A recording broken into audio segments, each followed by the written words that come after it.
बिस्मिल्लाहिर्रहमानिर्रहीम अस्सलाम वालेकुम वरहमतुल्लाहि वबरकातुहू। उम्मीद करता हूँ कि आप लोग सब खैरियत से होंगे। आज के टॉपिक में हम डिस्कस करेंगे वेरिएबल डिक्लेरेशन और वेरिएबल इनिशियलाइजेशन को। हमने वेरिएबल के बारे में बात की। Variable is the name of the memory location which value can be changed during the execution of the program. अब इस वेरिएबल को यूज़ करने के लिए हमें प्रोग्राम में इसको पहले डिक्लेयर करना पड़ता है। ये एक सी लैंग्वेज का फीचर है कि जो भी आप इसमें वेरिएबल यूज़ करना चाहें, first of all you have to declare that particular variable. और फिर हम देखेंगे उसको इनिशियलाइजेशन क्या है और उसको इनिशियलाइजेशन में हम क्या क्या लिखेंगे और ये प्रोसेस होता क्या है। बिस्मिल्लाह करते हैं सबसे पहले वेरिएबल डिक्लेरेशन की। वेरिएबल डिक्लेरेशन में हम क्या करते हैं, एक पर्टिकुलर कोई वेरिएबल होगा और उसके साथ एक डाटा टाइप होगी। कोई भी वेरिएबल हो वो किसी ना किसी डाटा टाइप का हम डिक्लेयर करते हैं। हमें बताना पड़ेगा सी लैंग्वेज में पर्टिकुलर प्रोग्राम के थ्रू कि जनाब हम कोई न्यूमेरिक टाइप, इंटीजर या कोई रियल टाइप या कोई नॉन न्यूमेरिक जैसे कि अल्फ़ाबेट्स कोई करैक्टर हैं हम पर्टिकुलर इनपुट करना चाहते हैं, तो हमें ये चीज़ पहले स्पेसिफाई करनी पड़ती है इस पर्टिकुलर वेरिएबल डिक्लेरेशन में। वेरिएबल डिक्लेरेशन स्टेटमेंट जो है जिसमें हम वेरिएबल और एक डाटा टाइप उसको असाइन करेंगे। जो वैल्यू हम पर्टिकुलरली वेरिएबल को देना चाहते हैं हमें सबसे पहले उसकी डाटा टाइप लाजमी बतानी पड़ती है। इस स्टेटमेंट की मदद से हम पर्टिकुलर वेरिएबल की डाटा टाइप भी और वेरिएबल नेम दोनों चीज़ें हम प्रोग्राम में लिखते हैं। ये हमने पढ़ा था पहले भी कि वेरिएबल जो पर्टिकुलर है वो एक डाटा टाइप के लिए जब आप कोई वेरिएबल ले लें, जैसे कि हम अभी आगे एग्जांपल में जाएंगे कि इंट एक्स अगर लिया है तो फिर वो एक्स वेरिएबल पर्टिकुलरली सिर्फ इंट के लिए रिजर्व रहेगा। हम फिर किसी और डाटा टाइप के लिए एक प्रोग्राम में यूज़ नहीं कर सकते। One variable only can be declare for only one particularly data type. फिर जब हम पर्टिकुलरली वेरिएबल डिक्लेयर करेंगे तो उस वेरिएबल को कुछ ना कुछ मेमोरी लोकेशन एलोकेट होंगी। कितने बाइट हैं ये डिपेंड करता है डाटा टाइप पे कि कौन सी डाटा टाइप है और पर्टिकुलरली उस डाटा टाइप पे कितनी मेमोरी एलोकेट की जाती है। तो फिर उस वेरिएबल को इतने बाइट मेमोरी में रिजर्व करवा देते हैं।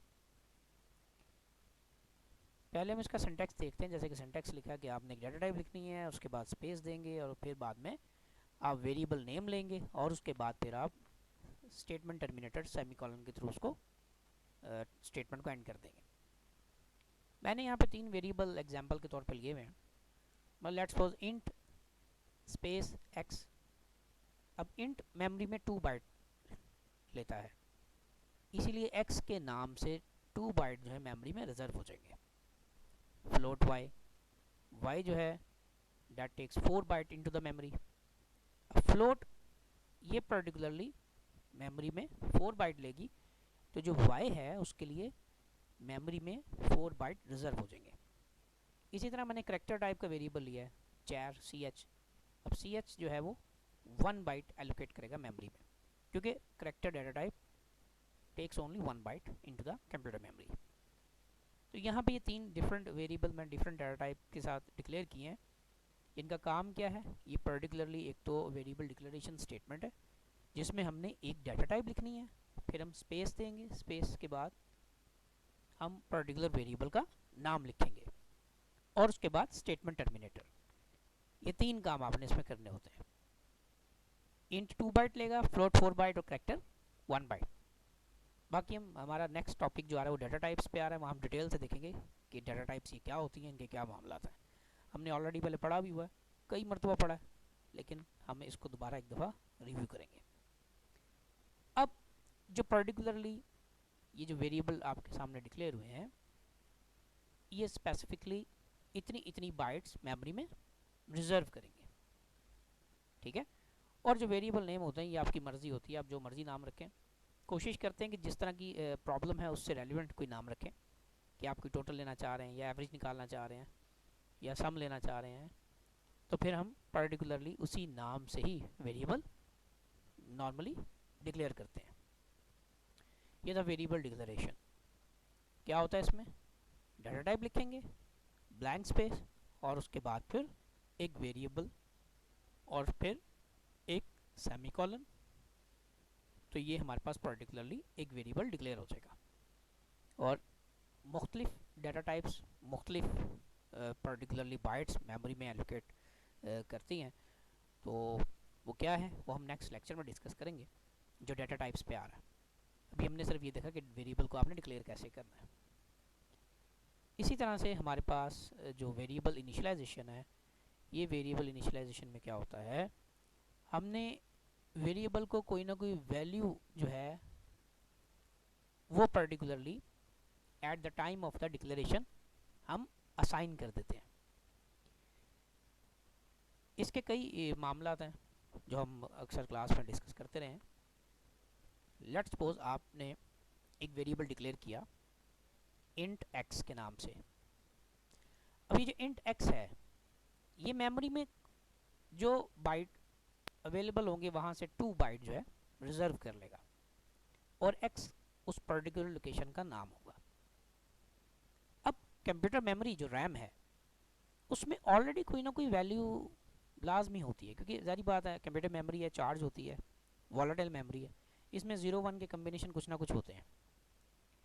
अब जब आप इंट एक्स लिखेंगे, एक्स की पर्टिकुलर 2 बाइट रिजर्व हो गए, उसमें ऑलरेडी कोई ना कोई वैल्यू रखी होती है, लेकिन वो हमारे लिए यूज़लेस है क्योंकि हमें उसकी ज़रूरत नहीं है।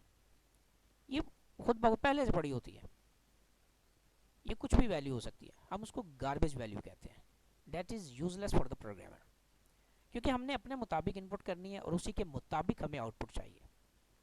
तो इसलिए फिर हम क्या करते हैं, अगर हमें अंदाज़ा है कि हम एक वेरिएबल डिक्लेयर कर रहे हैं तो हम कोशिश करते हैं कि साथ ही उसको इनिशियलाइज़ कर दें, ताकि जो उसकी स्टार्टिंग वैल्यू है जो हमें पर्टिकुलरली हम काम करेंगे तो जो स्टार्टिंग वैल्यू वो हमारी मर्ज़ी के मुताबिक हो। जैसे एक्स की वैल्यू मैंने जो है पर्टिकुलर यहाँ पे 0 रख ली है और फिर फ्लोट जो है उसमें मैंने 1 वैल्यू रखी है। अब वाई वेरिएबल है, ये 4 बाइट रिजर्व करेगा तो उसमें 1 जो है at the time of initialization जो भी प्रीवियस वैल्यू होगी उसको रिमूव करेगा और 1 उसमें स्टोर हो जाएगा। इसी तरह से जो इंट है एक्स, इसकी वैल्यू इनिशियल जो 0 हो जाएगी। तो ये पर्टिकुलरली स्टेटमेंट है जिसमें क्या होता है, अगर इसका सिंटैक्स आप देखें बुक में भी दिया हुआ है कि आप डाटा टाइप लिखें, स्पेस दें, उसके बाद वेरिएबल नेम, उसके बाद फिर ये एक सिंबल है, इसको हम असाइनमेंट ऑपरेटर कहते हैं। इस असाइनमेंट ऑपरेटर के बाद आपने कोई ना कोई पर्टिकुलर एक वैल्यू देनी है और ये कहलाती है वेरिएबल इनिशियलाइजेशन स्टेटमेंट। उम्मीद करता हूँ आपको क्लियर होगा।